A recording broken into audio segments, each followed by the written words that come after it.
Thaipusam special என்ன சாப்பாடு பார்க்கலாமா? மாங்காய் பச்சடி, கேபேஜ் பொரியல், வாழைக்காய் பொடி மாஸ், பரங்கிக்காய் கூட்டு,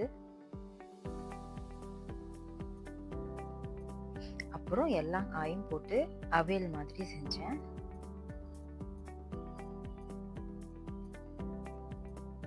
அப்புறம் கருணக்கிழங்கு ஃப்ரை பண்ணேன். வடை, உளுந்த வடை செஞ்சேன்.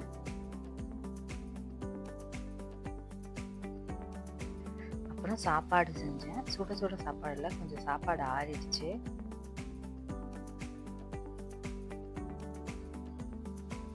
சாப்பாடுக்கு மேலே நெய் ஊற்றி சாப்பிடுவாங்க, ஸோ நெய் ஊற்றுறேன். கத்திரிக்காவும் முருங்கைக்காவும் போட்டு சாம்பார் வச்சேன். அப்புறம் அப்பளம் ஃப்ரை பண்ணேன். ஆஸ் யூஷுவல் அப்பளம் ஃப்ரை பண்ணுவாங்க, அப்பளம் ஃப்ரை பண்ணேன். ஸ்வீட்டுக்கு சக்கரை பொங்கலும்